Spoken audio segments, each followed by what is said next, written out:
Hello, friends. Good morning. Well, it's morning for me. I don't know when you're watching this. Um, Here we are about to start chapter 5 of the Lotus Sutra. And sorry about that. I'd like to do a little recap first, but before we begin, please join me in Daimoku Shansho. Nam Myoho Renge Kyo Nam Myoho Renge Kyo Nam Myoho Renge Kyo Nam. Thank you so much. I appreciate your participation in this. Chapter 5. Chapter 5 in our contemporary translation is labeled The Parable of the Plants. In our 19th century version, section subtitle, there is no title. I'm sure there was a title, but it's not in this particular translation. Happens. At any rate, so where are we? In Innumerable Meanings, the opening sutra to the Lotus Sutra, we learn that we're about to be given something new. A teaching that is never been heard in the 42 or 40 some years previously during Shakyamuni's teaching life.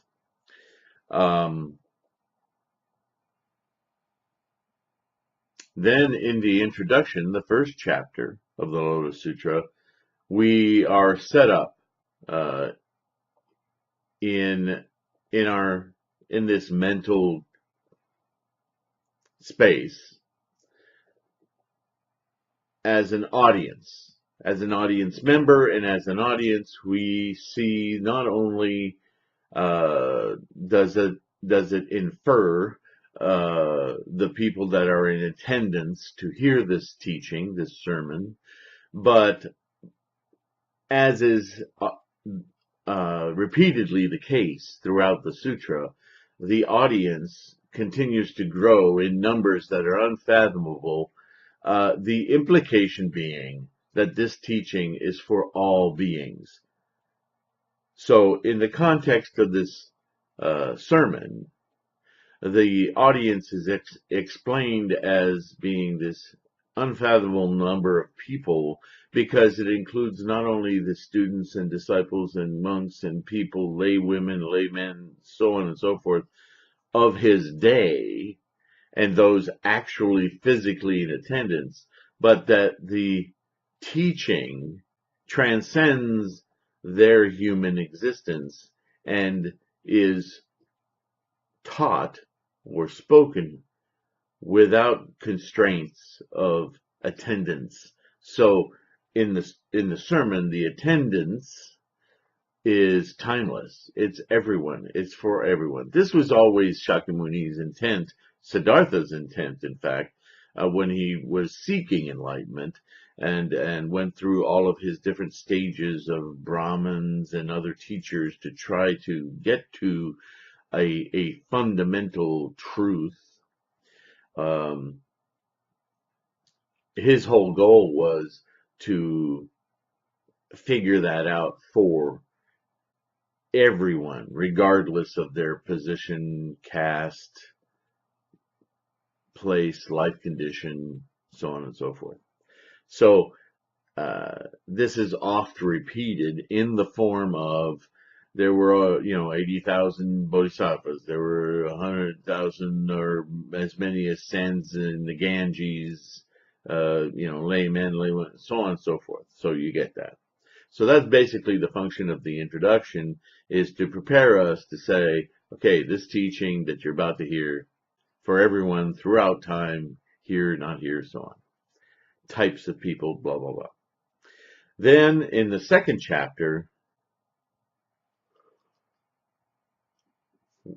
he explains that although this has been introduced as something you've never heard before through the innumerable meanings, um, and the innumerable meanings being the samadhi, the level of contemplation where you get everything I'm teaching, that you attain this Buddha mind. I have been teaching that since the very start. However, I've been teaching it in different ways, using different analogies, and bringing up the capacity of my students from where they were to begin with, and slowly elevating their level of capacity to understand, their perceptive skills, to the point where now I can teach it directly. And so far, I've been teaching it through skillful means, skillful devices, expedient means, expedient devices, skillfulness. All of these are different titles for that chapter, because that chapter that performs two functions. First of all, when a teacher comes out in anything in life and says, okay, I know you've been learning from me for a long time, you've learned a lot of things, but none of those were complete. None of those were the final teachings, what you need to know. They were preparatory. They were devices for you to learn to understand. And now that you're at a certain level where I think you can get the full brunt of what we're trying to do here, I'm going to give it to you. The first thing that happens to many people when they're confronted with something new like that from a teacher they've been following is that they get either confused or they have a lot of doubt. They go, well, what the hell have I been doing all this time? Well, what do you mean? Have I been doing it wrong? Did you lie to me? Did you just teach me stuff I don't need to know? All these questions start roiling around. So without those questions becoming, overtaking the sermon, basically chapter 2 tries to put that to rest by saying, I've never lied to you. I've just been using these skillful means to bring you along so that you could understand what I'm about to tell you. So this may seem new, but it isn't. It's just that now you're going to understand it more profoundly. You're going to have a greater perception. You're going to have the tool that accomplishes what I set out to do from the very start. Although some of you have attained great awakening, there are a precious few of you with the tools I've given you so far who are able to realize it completely, fully. So now I can make sure that everyone, no matter what your status, even women, and that may sound stupid to say today, although women are still struggling a lot with their sense of equality and their merit in our societies today. We certainly have societies on the earth in the 21st century where women are completely oppressed and treated as possessions. So this was pretty radical 2,600 years ago when Shakyamuni said, yes, even you can become a Buddha. Now, we'll get into that specifically later in the Lotus Sutra, but suffice it to say that chapter 2 is really trying to address this idea that don't get nervous now. What I'm teaching you is going to be a more expedient way to attain Buddha mind. But it's not because I've kept it from you. I've been slowly bringing you here all along. This has been the goal.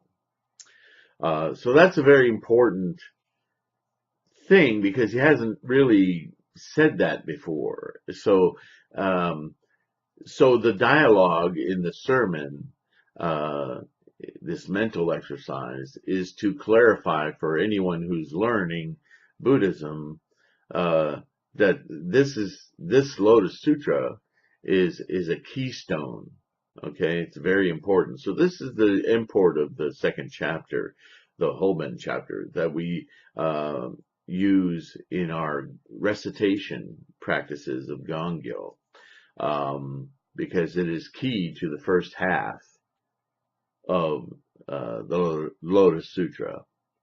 The key to the second half of the Lotus Sutra will come to us in the 15th or 16th chapter, depending on which version you're reading, accepted in modern day as the 16th chapter. And we have plenty of time before we get there, so I'll explain that then. So, moving on, the third chapter, which we read, explains that, once again, the teachings of Shakyamuni will require from you an understanding of his various ways of teaching.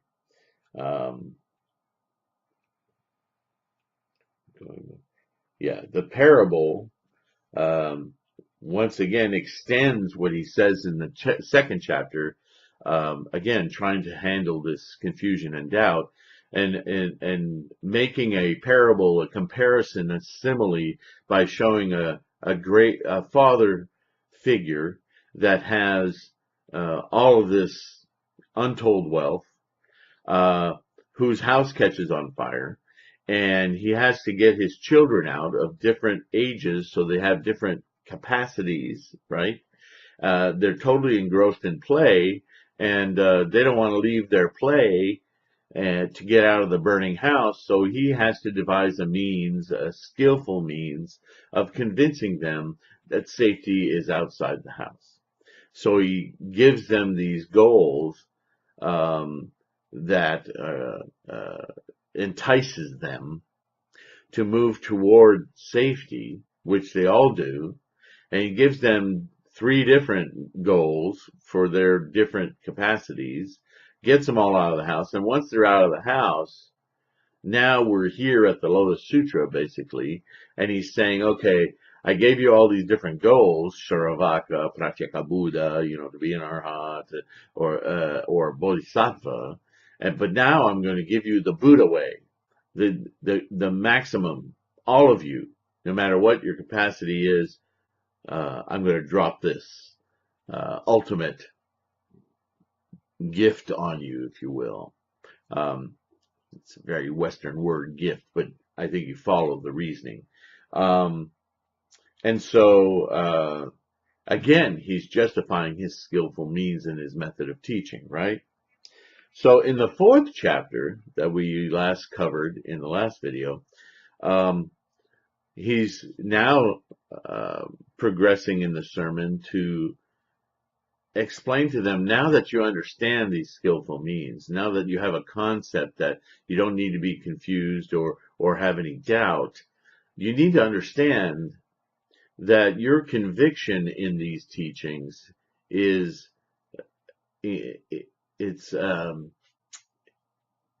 very, very important. It's critical, actually, to your practice of what I'm teaching you. You have to develop the kind of disposition, the personal mental view that you're going to accomplish awakening of your already extant Buddha nature. You're going to do it. You have to inculcate that thinking into your core. You can't practice this as though it's something for you to know, but you can never do. It's like it's like talking to artist students and saying, okay, you're all studying the history of art, but you need to study the history of art in order to know that you are fundamentally and can attain being an artist. Whereas a lot of those students are still thinking to themselves, okay, I know how to be an artist because I'm studying all this history, but I'll always be an art historian. I'll never be an artist. But I know what that is. I know what an artist is. I know how to become one. And in essence, what Shakyamuni is doing in the 4th chapter is saying, you need to develop the mindset that you already are an artist and that I'm giving you the tools with which you can choose to either be the artist you are or not. It's your choice. So you have to have a proper mindset. So that's the whole thing about the fourth chapter. So now we're going into the fifth chapter. And now in the fifth chapter, he's going to give us another parable. And it's about the enlightenment of, the parable of the plants. So I'll leave it at that. We'll get into it. And what we're working on here is he's going to demonstrate, because now he's still sensing doubt. He's still sensing that, like my analogy of the artist students, even though you're telling them they're all artists, a lot of them are still going, yeah, but I'll never be a great artist. I'll just, I'll know about art history and I'm good with that. What he's going to explore in this chapter is basically, all of you are getting the ultimate. All of you are getting the way to unveil your absolute great artist. No matter where you are in your mindset. So have a mindset from the last chapter that says, this is available to me and I know it. And now I'm going to give you the confidence of that mindset by explaining to you that it doesn't matter where you are in life, what your social caste is. Remember, that's still playing a huge role in this. If you were born a shoe cobbler, a shoe cobbler is not all you can be. You are also a Buddha. So I'm going to demonstrate to you how it makes no difference what you think your social status is. It makes no difference to your enlightenment. So here it comes, chapter 5.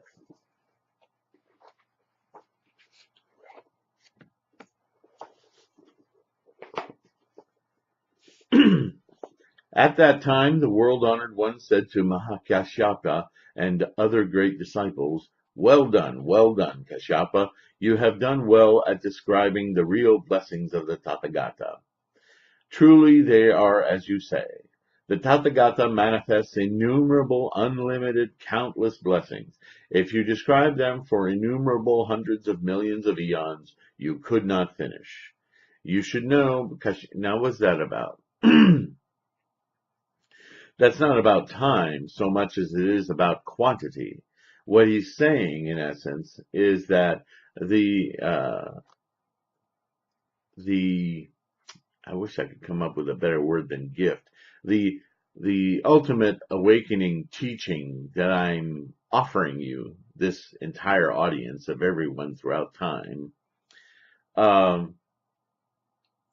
can be received in as many ways as there are people. So this is the innumerable thing. We talked about this during the opening sutra of innumerable meanings, didn't we? That innumerable refers to each and every one of us, human beings. That although we think of differences in different ways, we think, well, there are only two genders on the planet, right? Although there are some mixtures in there. In general, there are two genders. But there are billions of human beings. And all of them, whether they're very similar in 99.9% of their aspects, physically, mentally, we're all we have our own ways of thinking, saying, seeing, hearing the same things. And although we seem to agree on a lot of things, we agree on those things through our own personal filters, right? So this is, again, bringing that back into the conversation. This is a mental journey. If you describe them from innumerable hundreds of millions of eons, you could not finish because there's that many varieties of people. You should know, Kashyapa, that the Tathagata is the king of the Dharma. Nothing he teaches is empty. Now, I'm going to stop here just for a second, and then believe me, I'll read more. But that's an important sentence in that he uses the word empty, and I get a lot of mail about people asking me about, well, what the hell is this emptiness thing? Because they read stuff like this and it's confusing. You've read in the Perfection of Wisdom that even the Dharma is empty, right? And now he's saying nothing he teaches is empty. So which is it? And here we come back to that duality concept, that although in many teachers will tell you that our goal is emptiness, but that's really kind of a Hinayana thinking. It's truly not our goal. Emptiness is not our goal. But the confusion comes from the duality of having to communicate our Buddha mind while we all are in the samsaric condition. We can't deny it. This is where we are, and this is what we have to work with in order to understand something that isn't this. So how do you describe something that isn't this without using the conventions of thisness, right? And that's interesting that I just invented that thisness word, because in a lot of Buddhist sermons, writings, you will read about suchnesses. And this is what we're talking about. So when he says nothing he teaches is empty, what he is saying is that in this samsaric world, to learn the device, the method for you to attain the Buddha mind, which is not thisness, everything I teach, which is a convention of thisness, is not empty. It's not meaningless. It's not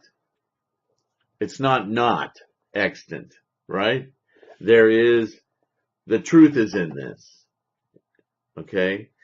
The truth is that once you figure out the truth, once you figure out the Buddha mind, then this teaching too is unborn.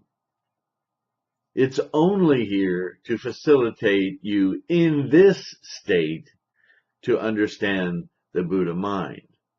So there's this, we keep going across this razor blade of samsara nirvana.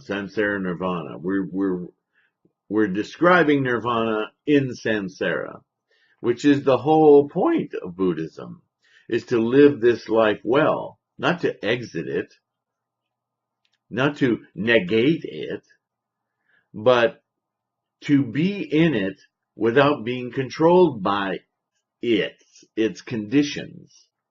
To be in this life without being affected from its vicissitudes, its conditions.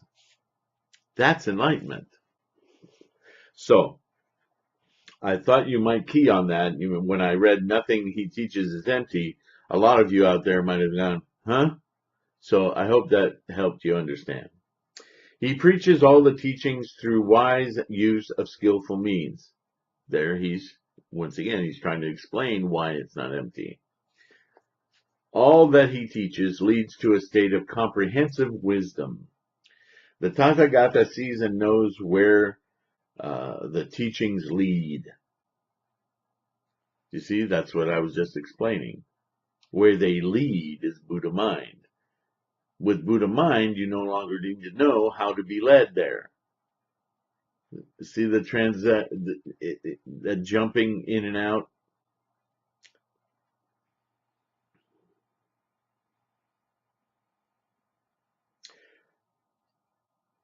Penetrating them without hindrance, he understands the deepest workings of all living beings.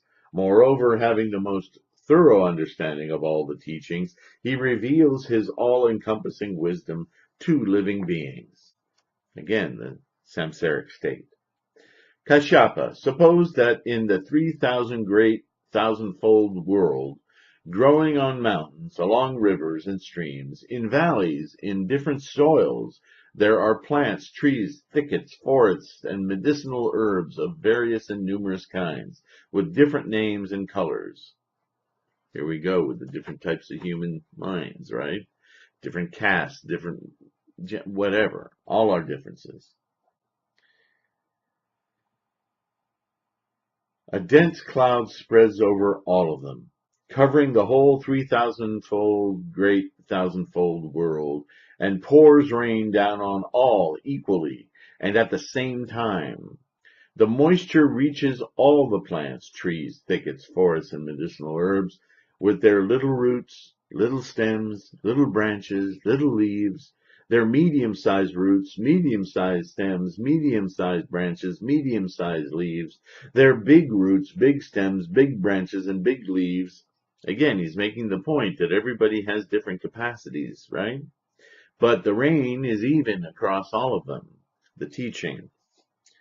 Every tree, large or small, according to whether it is superior, middling, or inferior, receives its share. There's the caste state he's talking about. The rain from the same cloud goes to each according to its nature and kind, causing it to grow, bloom, and bear fruit. There he's inferring again, we're all different, but we all get the same teaching. Do we all get the same nourishment? So this is what he's talking about. Though all grow in the same soil and are moistened by the same rain, these plants and trees are all different. You should understand, Kashyapa, that the Tathagata is like this. He appears in this world like the rising of a great cloud, and he extends his great voice universally over the world of human and heavenly beings and Asuras, just like the great cloud covers the 3,000 great thousandfold world. In the great assembly, remember the assembly from the introduction, it's all sentient beings, all right, not just those in attendance that day. In the great assembly, he speaks these words: I am a Tathagata, worthy of offerings, truly awakened, fully clear in conduct, well gone, understanding the world, unexcelled leader, trainer of men, teachers of heavenly beings and people, Buddha, world-honored one. Those who have not yet been saved will be saved. Those who have not yet been set free will be set free. Those who had no rest will have rest. Those who have not yet attained nirvana will attain nirvana. Escape from samsara. Those who have not yet been... I understand both the present world and the worlds to come as they really are. I am one who knows all, one who sees all, one who knows the way, one who opens the way, one who teaches the way. Come to me, all you human and heavenly beings and Asuras, and hear the Dharma. Now, I'm going to interrupt again here because the way this is written, the way it's interpreted, the way it's translated, starts to sound like a little bit deifying. Me. I bring you this, I bring you that. What you have to understand is that all these sermons were meant to be learned and practiced as recitations. They're all in the first person. So everyone who learns this and recites it is speaking in the first person. So in that way, you should understand that when he uses this device of identification, he is saying, we, you, we're all this great, we all have this Buddha mind, this Buddha nature, right? Okay. At that moment, to hear the Dharma, innumerable tens of millions of billions of kinds of living beings come to where the Buddha is. They all come to their Buddha mind to understand. Then the Tathagata, observing the natural powers of all these beings, whether they were keen or dull, persevering or lazy, taught the Dharma to them according to their abilities in an unlimited variety of ways, so that all rejoiced and were greatly enriched. All these living beings, having heard this Dharma, gained peace and security in their present lives, and afterwards were born in good circumstances, joyful in the way and in being able to hear again the Dharma.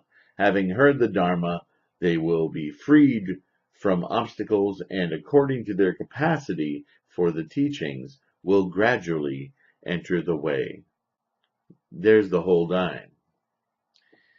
It is just as the great cloud rains on all the plants, trees, thickets, forests, medicinal herbs, and each according to its nature and kind equally receives the moisture so that it grows and develops, so too the Dharma preached by the Tathagata always has one character and flavor, namely liberation, separation, and extinction, which amounts to the attainment of all-inclusive wisdom.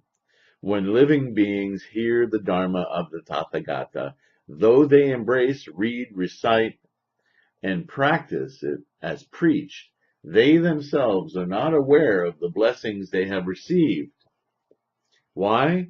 Because only the Tathagata understands the kind, the character, the embodiment, and the nature of all these living beings, what they have in mind, what they think, and what they practice. He knows how they keep things in mind, how they think, and how they practice. He knows what teachings they keep in mind, what teachings they think about, what teachings they practice, and he knows by what teachings they attain what teachings. Living beings live in a variety of circumstances. Only the Tathagata sees these situations clearly and understands them without hindrance. It is just as those plants, trees, thickets, forests, and medicinal herbs do not know whether their own nature is superior, middling, or inferior. The Tathagata knows that this is a Dharma of one character and flavor, namely liberation, separation, and extinction, an ultimate nirvana of everlasting tranquility which ends in emptiness. There it is again. The Buddha knowing all this, and observing the predilections of living beings, guides and protects them. For this reason, he does not immediately teach them all-inclusive wisdom. Kashyapa, you and the others have something most rare. You can understand that the Dharma preached by the Tathagata is appropriate, and you can have conviction in it, disposition toward it, and embrace it.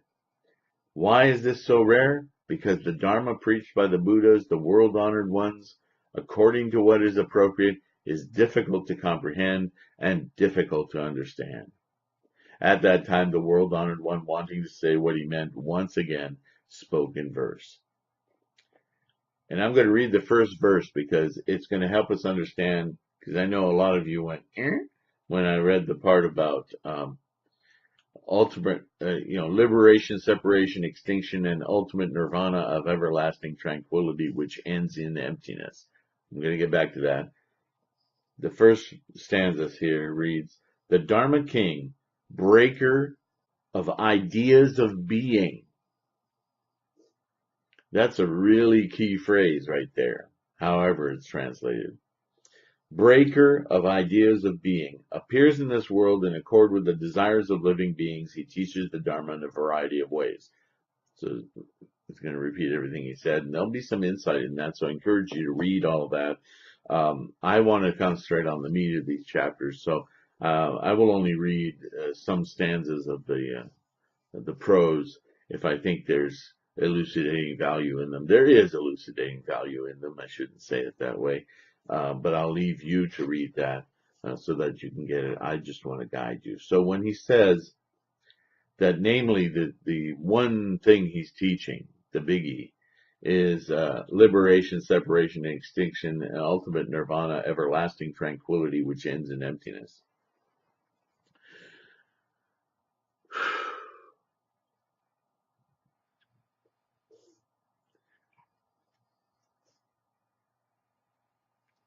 I don't want to oversimplify,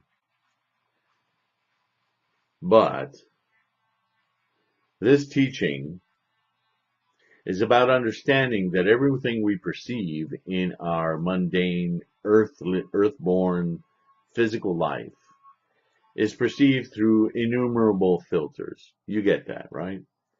And that to exercise our Buddha mind, our clarity, is to understand that all those filters are obfuscations.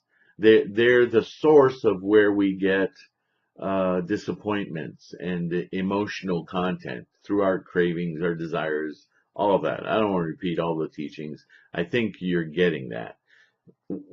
One of the things that I've done that's unique to Quantum Life Buddhism, my way of clarifying the teachings, is I've gone deeply into Ichinen Sanzen, the 3,000 realms, into in one single thought moment. The teachings elucidated through Chi, Chindai, and Saicho, and Miaolo, and Dengyo, and all the way through Nichiren, about the nature, the true formation of life, the process of life, and my analytic evaluation through energy, and how energy can exist in a quiescent state where it is just potential, only potential. So potential isn't something that exists, right? In order to exist, there needs to be a duality.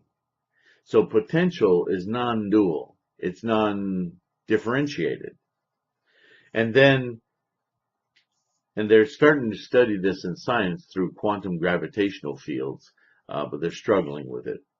They should be. It's pretty deep stuff. Anyway, karma coming into existence of these kinetic energies don't really manifest into phenomena, thingness, until they agglomerate enough energies and enough kinetic energy in their amalgams to have a kinetic energy that works toward instantiation of something. Okay, that slow build collects and collects until there's such a huge amalgam that the force of that kinetic energy manifests something, some phenomena. Okay, so when he's talking about liberation, separation, extinction, and everlasting tranquility, he's dancing around what I'm talking about here. He's saying the liberation is liberation from our desires, our cravings, the things that keeps this kinetic energy of life manifesting from moment to moment to moment to moment to moment. Our perception of a lifetime. Okay? Separation is the breakdown of that karma, those karmic moments, those karmic amalgams into individual units, so that we can finally stop the kinetic force. Not end life, but to stop this constant, he calls it craving, it's a kinetic energy. So if you stop it, then you can reach ultimate nirvana of everlasting tranquility, because then what you're left with is potential, and you're not struggling with the momentum of the kinetic energy. And that ends emptiness. That ends in emptiness. Emptiness being the cessation of the constant momentum of the kinetic energy. That doesn't end life. It allows you, that is the Buddha mind, allowing you to experience the potential without being sucked up or dragged into the momentum of it. Words are difficult to describe this, but I'm trying to create a mental picture for you. Okay? So this is how these words make sense. The Dharma of one character, one flavor, namely liberation, stop being dragged along by this momentum, separation, seeing that the momentum is amalgam of a lot of other momentums, and extinction, an interesting word to use, but it really is that once you figure out that what's making all of your emotions, your ego, and everything, what's creating it is all of this momentum. If you can just separate yourself from momentum, step outside of the aqueduct, the river, the stream that's current is carrying along, stand to the side of it. Again, we're the shore analogy, right? If you can get out of the slipstream and onto the shore and see it, you're now sitting on a very stable place. That's your ultimate nirvana of everlasting tranquility. And that ends in the emptiness of the idea that the stream was all there was. Does that make sense? So there's a long prose section where he really dissects everything of what I just told you. The Dharma of the Buddha is always of the same flavor, causes all the worlds everywhere to gain what they need. Shravakas and Pratyeka Buddhas, living in mountain forests in their final incarnations, receiving the Dharma and gaining its fruits, are called medicinal herbs. Each grows in its own way. If there are bodhisattvas who are firm in wisdom, deeply understanding the threefold world, and seek the supreme vehicle, they are called small trees. They continue to grow. So he's dissecting everything he's already said.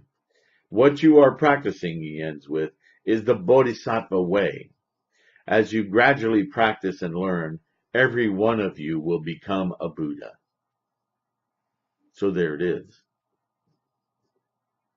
Every one of you, no matter what status you are, what capacity you think you are, if you adopt the bodhisattva way, you will achieve the Buddha way, because all of you have it already, okay? But so every one of you should become a Buddha, but you have to practice the bodhisattva way, not the Shravaka way, not the Pratyeka Buddha way, not aiming to be an arhat, but aiming to be a Buddha, because that's how you live a happy life.